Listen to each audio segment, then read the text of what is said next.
നയസിനമൈഡും vitamin സിയും ഈ രണ്ട് സിറം എങ്ങനെയൊക്കെ ഉപയോഗിക്കാം, ആർക്കൊക്കെ ഉപയോഗിക്കാം, കറക്റ്റ് വേ എങ്ങനെയാണ്, ഏത് ഏജിലാണ് കറക്റ്റ് ഉപയോഗിക്കുന്നത്, അങ്ങനെ കുറേ കാര്യങ്ങളുണ്ട് കേട്ടോ. അതിനെക്കുറിച്ചാണ് ഇന്നത്തെ വീഡിയോ. അപ്പോൾ ഇതുവരെ എൻ്റെ ചാനൽ സബ്സ്ക്രൈബ് ചെയ്യാത്തവരുണ്ടെങ്കിൽ സബ്സ്ക്രൈബ് ചെയ്യുക, ലൈക്ക് ചെയ്യുക, കമൻറ്റ് ചെയ്യുക, ഷെയർ ചെയ്യുക, ഇഷ്ടപ്പെട്ട വീഡിയോസൊക്കെ ലൈക്ക് ചെയ്യുക കേട്ടോ.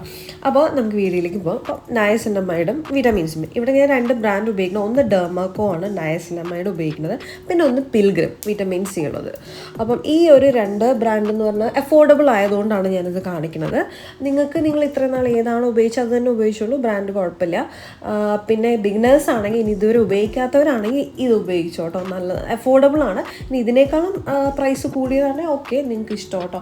ഇത് ഓർഡിനറി എന്നൊക്കെ പറഞ്ഞിട്ട് ഒരുപാട് സിറംസ് അവൈലബിൾ ആണ്, നല്ലത് നോക്കി ചൂസ് ചെയ്യുക. അപ്പം ഞാനിവിടെ കാണിക്കുന്നത് ഡെർമാക്കോ നയാസിനമൈഡിനെ കുറിച്ചാണ് കേട്ടോ. ഫസ്റ്റ് ഇത് സ്റ്റാർട്ട് ചെയ്യുമ്പോൾ എപ്പോഴും 5% കുറഞ്ഞ അളവിൽ പെർസെൻറ്റേജ് വരുന്ന ഈ ഒരു നയാസിനമൈഡ് ആദ്യം സ്റ്റാർട്ട് ചെയ്യുക, അല്ലെങ്കിൽ മുഖത്ത് ഇതുപോലെ പൊട്ടുകൂട്ടോ സ്കിന്നൊക്കെ. അപ്പോൾ എപ്പോഴും ബിഗിനേഴ്സ് ആണെങ്കിൽ കുറച്ച് ഉപയോഗിക്കാം.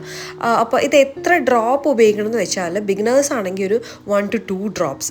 ഇപ്പം നിങ്ങൾ ഓൾറെഡി ഉപയോഗിച്ചുകൊണ്ടിരിക്കുന്ന ആൾക്കാരാണെങ്കിൽ ഒരു 3 to 4 ഉപയോഗിക്കാം കേട്ടോ. ഡ്രോപ്സ് ഭയങ്കര ഒരു ലിക്വിഡ് കൺസിസ്റ്റൻസിയാണ്. ഞാൻ നയസിനമൈഡ് രാവിലെയാണ് കേട്ടോ ഉപയോഗിക്കാറുള്ളത്. രാവിലെയാണ് കുറച്ചുകൂടെ ബെറ്റർ എന്ന് തോന്നുന്നു കേട്ടോ നയസിനമൈഡ്. രാത്രിയേക്കാളും രാവിലെ ഉപയോഗിക്കാം.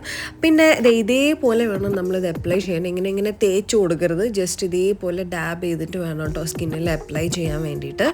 പിന്നെ വിറ്റമിൻ സിനെ കുറിച്ച് പറയുവാണെങ്കിൽ ഇത് ഞാൻ രാത്രിയിലാണ് കേട്ടോ ഉപയോഗിക്കുക. കാരണം എന്ന് വെച്ചാൽ ടാൻ വരാൻ സാധ്യതയുണ്ട് രാവിലെ ഇതിങ്ങനെ നമ്മൾ ശ്രദ്ധിക്കാണ്ട് ഉപയോഗിക്കുമ്പോൾ കേട്ടോ. അപ്പോൾ ഇതും ഇതുപോലെ കുറച്ചുകൂടി ഒരു തിക്ക് കൺസിസ്റ്റൻസിയാണ്. പിൽഗ്രിമിൻ്റെ നല്ലൊരു സ്മെല്ലൊക്കെ കേട്ടോ, എനിക്ക് ഇഷ്ടമാണ്. അത് ഡെയിലി ഉപയോഗിക്കാൻ പറ്റുന്ന കണ്ടോ, ഇതേപോലെ ഡാബ് ചെയ്ത് കൊടുക്കണം കേട്ടോ, അപ്ലൈ ചെയ്യണം.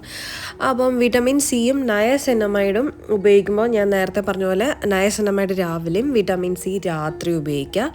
ഇനി വിറ്റമിൻ സി നിങ്ങൾ രാവിലെ ഉപയോഗിക്കുന്നുണ്ടെങ്കിൽ ഓക്കെ, പക്ഷേ ഇതേപോലെ ഒരു സൺസ്ക്രീൻ ലോഷൻ അത് കഴിഞ്ഞിട്ട് അതിൻ്റെ ഇട്ട് കൊടുക്കണം, മസ്റ്റാണ്, സ്കിപ്പ് ചെയ്യരുത്, ഇല്ലെങ്കിൽ ടാൻ അടിക്കും. അപ്പം നയസിനമൈഡ് ഏത് ഏജിലാണത്? നയസിനമൈഡ് mid-20s, അതായത് 25 തൊട്ട് 27 വയസ്സ് ആ ഒരു ഏജിലാണ് നയസിനമൈഡ് സ്റ്റാർട്ട് ചെയ്യേണ്ടത്.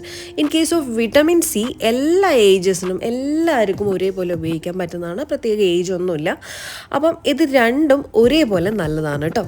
നയസിനമൈഡ് എന്തിനാന്ന് വെച്ചാൽ നമ്മുടെ ആക്നെ, റെഡ്നെസ്, പിന്നെ പോസൊക്കെ ഒന്ന് മിനിമൈസ് ചെയ്യാനും ആൻറ്റി ഏജിനൊക്കെയാണ് നയസിനമൈഡ് ഉപയോഗിക്കുന്നത്. വിറ്റമിൻ സി എന്ന് പറയുമ്പോൾ സ്കിൻ ഒന്ന് ബ്രൈറ്റ് ആവാൻ, അതേപോലെ തന്നെ UV റേസൊന്നും പൊല്യൂഷനൊന്നും സൺബേണൊക്കെ ഒന്ന് പ്രൊട്ടക്റ്റ് ചെയ്യുക, ഒരു പ്രൊട്ടക്റ്റീവ് ലെയർ ആയിട്ടാണ് ഈ ഒരു വിറ്റമിൻ സി നമ്മൾ സ്കിന്നിന് യൂസ് ചെയ്യുക. അതുകൊണ്ടാണ് എല്ലാ ഏജിനും അത് ഉപയോഗിക്കുക എന്ന് പറയുന്നത് കേട്ടോ.